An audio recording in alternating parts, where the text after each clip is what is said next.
আসসালামু আলাইকুম প্রিয় শিক্ষার্থী, আমরা আজকে ত্রিকোণমিতিক ফর্মুলা নিয়ে আলোচনা করব। ত্রিকোণমিতিক ফর্মুলাগুলো আমাদের অনেকের মনে থাকে না।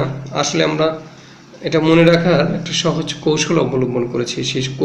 সেই টেকনিকটা আজকে আমি আপনাদেরকে শেখাবো। তো ত্রিকোণমিতির ফর্মুলাতে দেখা গেছে যে আমরা এটা মনে রাখতে পারি না, বিধে ত্রিকোণমিতিটাকে অ্যাভয়েড করি। আর আমরা যারা ইঞ্জিনিয়ারিং পড়াশোনা করছি তাদের জন্য ত্রিকোণমিতিক ফর্মুলাটা খুবই গুরুত্বপূর্ণ, এবং ইঞ্জিনিয়ারিংয়ের প্রত্যেকটা ক্ষেত্রে ত্রিকোণমিতিক ফর্মুলা প্রয়োজন পড়ে। আর ত্রিকোণমিতিকে আমরা যেহেতু সূত্র মুখস্থ রাখতে পারি না, এটাকে অ্যাভয়েড করি। এই কারণে যেটা হয়, আমরা আলটিমেট ক্যালকুলাসকে অ্যাভয়েড করি। ক্যালকুলাস অ্যাভয়েড করার কারণে হয় আমরা ইঞ্জিনিয়ারিংয়ে আমরা দুর্বলতা থেকে যাই। তো এই দুর্বলতা কাটার জন্য সহজ এবং ফর্মুলা মনে রাখার জন্য সবচেয়ে সহজ এবং খুব সুন্দর একটা কৌশল নিয়ে আমরা একটা আলোচনা করব। তো আসুন আমরা ত্রিকোণমিতিক ফর্মুলার সেই টেকনিকটা আমরা জেনে নিই। আমরা দেখতে পাচ্ছি সাইন এ প্লাস বি এর সূত্র হচ্ছে সাইন এ কস বি প্লাস কস এ সাইন বি,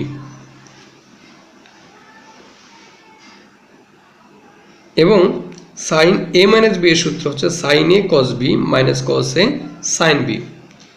এটাকে আমরা ধরলাম 1 নম্বর সমীকরণ, এটাকে ধরলাম প্লাসেরটা 1 নম্বর, মাইনাসেরটা 2 নম্বর। ঠিক সেম আমরা কসের সূত্র যদি যোগের সূত্র করি, কস এ প্লাস বি সমান হচ্ছে কস এ প্লাস কস এ কস বি মাইনাস সাইন এ সাইন বি। আমরা সাইনের সূত্র প্লাস, কসের সূত্র হচ্ছে মাইনাস, অর্থাৎ সাইনের যখন প্লাস তখন সূত্রের ভিতরে মাইনাস, আর কসের যখন প্লাস তখন তার ভিতরে মাইনাস।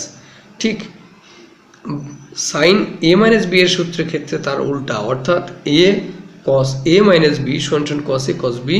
এখানে প্লাস ছিল, এখানে হবে মাইনাস, শুধু sign A sign B.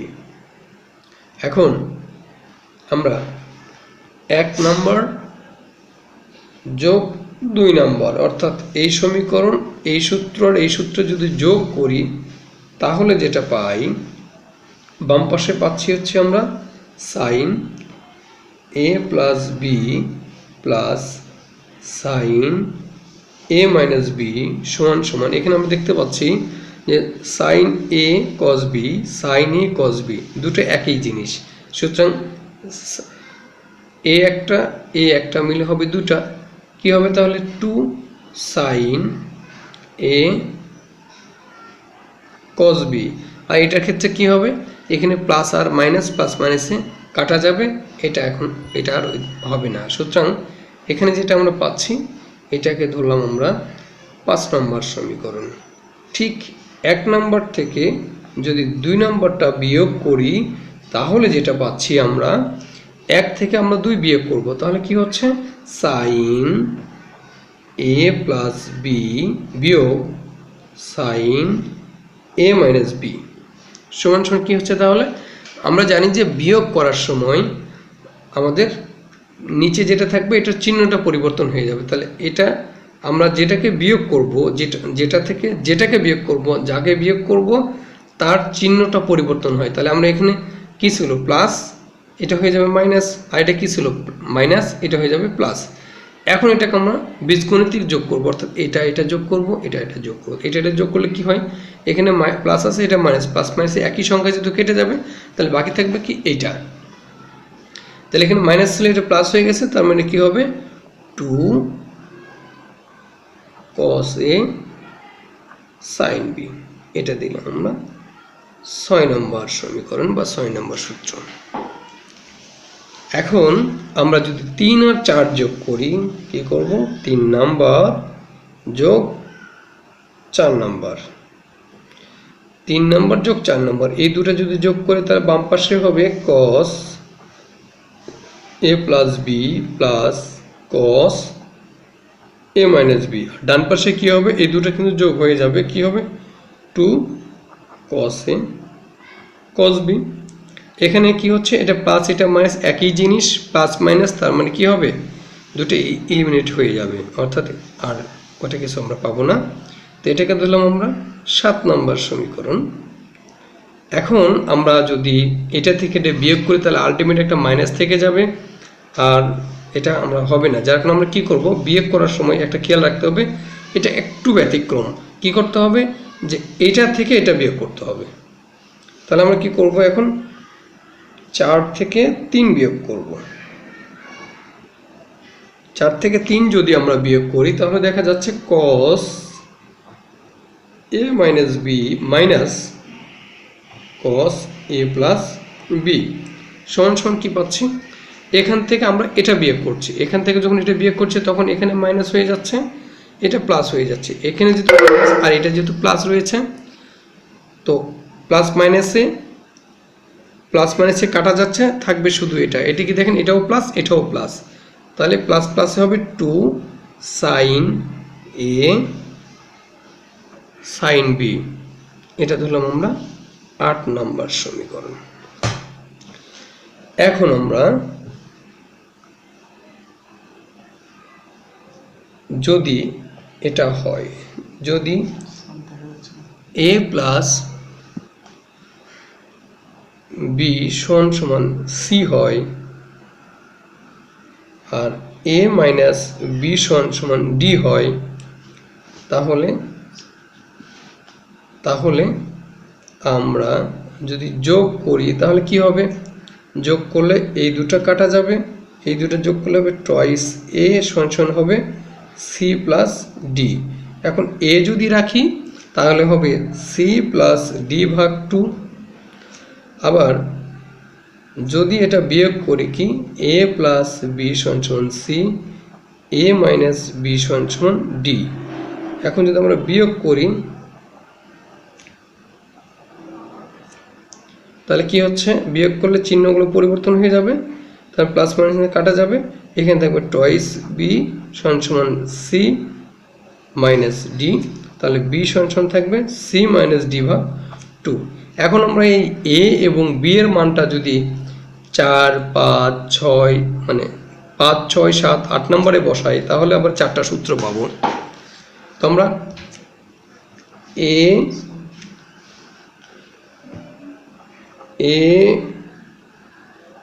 O a plus b সমান c, a মাইনাস b সমান d এবং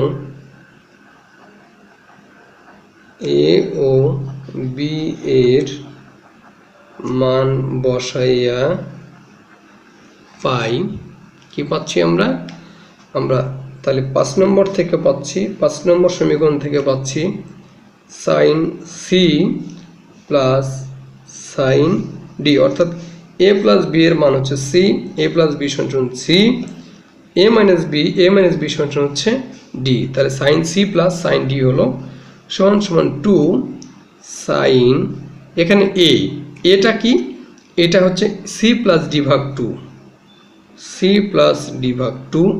বিটা কি, বিটা হচ্ছে সি মাইনাস সাইন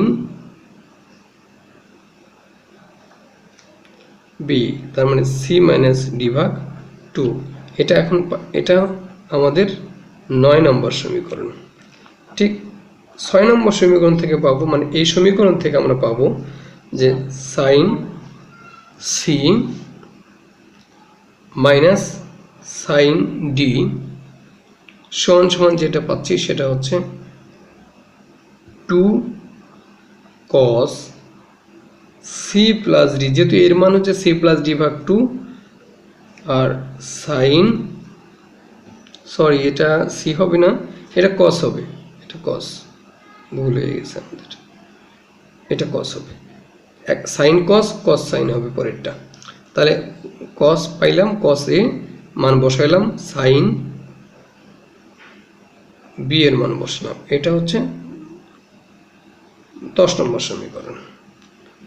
এখন আমরা যদি 7 নম্বর থেকে পাবো কি, 7 নম্বর থেকে দেখছি আমরা cos C plus cos D মানে এ প্লাস বি এর মান এবং এ মাইনাস বি এর মান বসাইলাম, 2 cos এ মানে কি সি প্লাস ডি ভাগ 2, আর cos b মানে হচ্ছে c মাইনাস d ভাগ 2, এটা হচ্ছে 11 নম্বর সমীকরণ।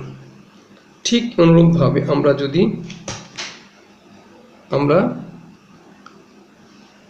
8 নম্বর সমীকরণ, মানে এই সমীকরণ থেকে পাবো কি যে cos c মাইনাস, আচ্ছা এখানে a মাইনাস b মানে কিন্তু হচ্ছে d পাচ্ছি, তাহলে আমরা cos d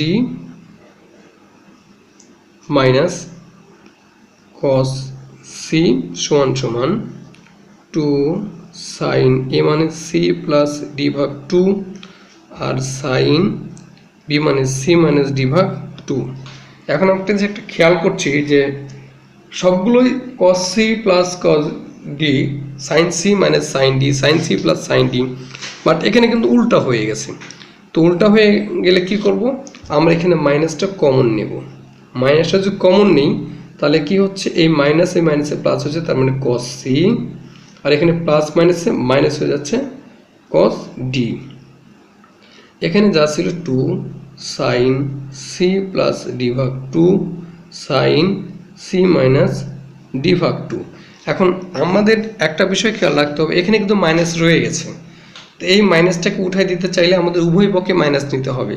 তো উভয় পক্ষে মাইনাস দ্বারা যদি গুণ করি তাহলে কি হবে, আমরা পরবর্তী পেজে যাই। উভয় পক্ষে যদি আমরা মাইনাস নিই তাহলে আমরা এখানে দেখতে পাচ্ছি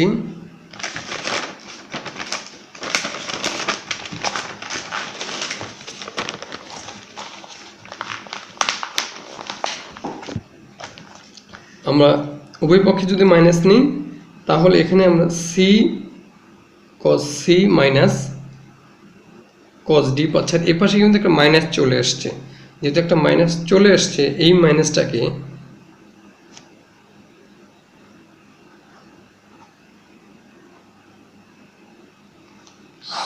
সাইন হবে, cos c minus cos d সমান হবে minus 2 sin c plus d ভাগ 2 sin c মাইনাস d ভাগ 2। এই যে মাইনাসটা রয়েছে, এখন আমি যদি এখানে কোণের মধ্যে একটা মাইনাস কমন নিই তাহলে আমাদের একটা এখানে ডিরেকশনটা চেঞ্জ হয়ে যাবে। তাহলে কি হবে, 2 sin c প্লাস d ভাগ 2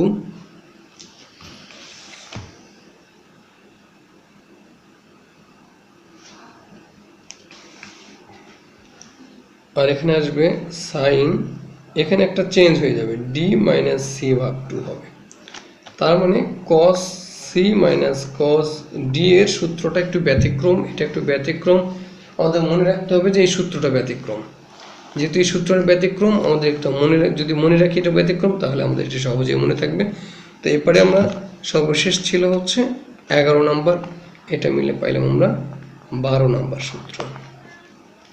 এখন আমাদের যদি a সমান b হয়, যদি a সমান b হয় তাহলে আমরা দেখব আমাদের সূত্রগুলো কি হচ্ছে। আমরা এখানে দেখতে পাচ্ছি যে 1 নম্বর সমীকরণ থেকে sin a প্লাস b, অর্থাৎ যদি এটাও b এটাও b বা এটাও a এটাও হয় তাহলে sin টুয়াইস a হয়ে যায়। তাহলে আমরা sin a সমান b যদি হয় তাহলে 1 নম্বর সমীকরণ থেকে পাই যে sin a প্লাস a সমান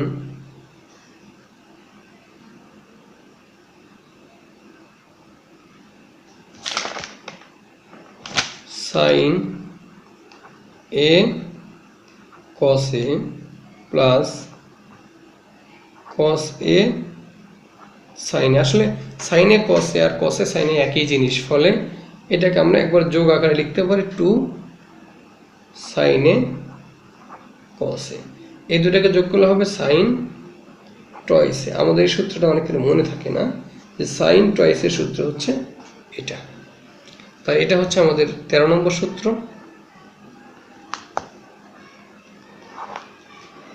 এখন এই sin a সমান b এই সূত্র, এটা কিন্তু এখন আমরা আবার মাইনাসের সূত্রে কাজে লাগাতে পারবো না, কেননা a মাইনাস a যদি হয় তাহলে 0 আসবে, সুতরাং এটা কোনো আউটপুট পাওয়া যাবে না, কোনো আউটপুট যেহেতু 0, সুতরাং আমরা এটাকে ব্যবহার করতে পারবো না।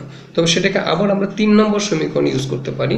3 নম্বর সমীকরণ যদি আমরা ব্যবহার করি, তাহলে 3 নম্বর সমীকরণ থেকে আমরা পাবো যে cos a প্লাস a, তাহলে এখানে আসতেছে cos a প্লাস a যদি হয়, যোগের সূত্র যদি, তাহলে কি হবে cos a cos b minus sin a sin b, তাহলে cos a cos b এর জায়গায় কি হবে, a হবে, বিয়োগ sin a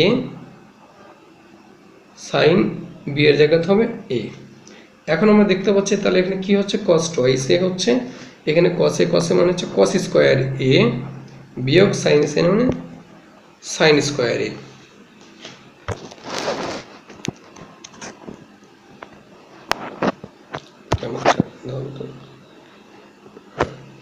এখন আমরা তাহলে এটাকে আমরা 15 নম্বর সূত্র দিলাম নাম। তো এখন আমরা জানি এইটা থেকে আরো সূত্র বেরিয়ে আসবে, যেমন cos twice a, যদি আমরা cos twice a সমান কি, আমরা যদি cos কে সাইনটাকে cos বানাই তাহলে কি আসবে, যে cos স্কয়ার a বিয়োগ, আমরা জানি যে একটা সূত্র জানি কি, যে sin square a plus cos square a সমান হচ্ছে 1। তাহলে আমি যদি সাইনের মানটা বসাই, তাহলে cosটা ওই পাশে চলে গেলে কি হবে, sin স্কয়ার a সমান কি হবে 1 মাইনাস cos স্কয়ার a, তাহলে কি হবে a এর মান কি 1 মাইনাস cos স্কয়ার a। এখন এখানে কি পাচ্ছি, cos স্কয়ার a বিয়োগ 1, এই মাইনাস মাইনাস হয় প্লাস cos স্কয়ার a, তাহলে cos square a cos square যোগ করলে কি হয় 2 cos স্কয়ার a বিয়োগ 1, এখান থেকে cos twice a। তাহলে আমরা এটাকেও একটা সূত্র হিসেবে লিখতে পারি, এটাও আমাদের ব্যবহার হয় অনেক সময়। 16 নম্বর হইল। এখন আমি যদি 2 cos স্কয়ার a কে এখানে রাখি, 1টাকে যদি বাম পাশে পার করে দেই, তা এবং পুরোটাকে যদি উল্টায় দেই, অর্থাৎ এটাকে বাম পাশে নিয়ে এসে একটাকে যদি ডান পাশে পাঠাই দিই এটার সঙ্গে, তাহলে আসবে 2 cos স্কয়ার a সমান 1 প্লাস cos twice a, এটা একটা সূত্র। এখন cos স্কয়ার a যদি রাখি, তাহলে দুইটা উপাশে গিয়ে হাফ হয়ে যাবে 1 প্লাস cos twice a, এটা হচ্ছে এই সূত্রগুলো কাজে লাগে আমাদের। এখন আমরা cosটাকে সাইনটাকে cos করেছিলাম, যদি এখন আমরা cosটাকে সাইন করি তাহলে কি হবে, আবার আমরা এই সূত্র থেকে লিখতে পারি cos twice a সমান cos স্কয়ার a বিয়োগ sin স্কয়ার a। তো এখন এখানে আমরা কি করব, সাইনটাকে cos বানাবো, তাই সাইনকে cos বানালে ঠিক একই রকম ভাবে কি হবে, যে 1 মাইনাস sin স্কয়ার a হবে, এই cos স্কয়ার a হচ্ছে 1 মাইনাস sin স্কয়ার a বিয়োগ sin স্কয়ার a, তাহলে 1 মাইনাস এখানে minus sin square a minus sin square, তাহলে কি হবে 1 মাইনাস 2 sin স্কয়ার a, বাম পাশে কি থাকলো 2 sin a। তাহলে এটাকেও একটা সূত্র হিসেবে আমরা চিন্তা করতে পারি। এখন cos twice a, এই বাম পাশের একটাকে যদি আমরা ডান পাশে আমরা চেঞ্জ করে ফেলি, sin স্কয়ার a সমান cos twice a।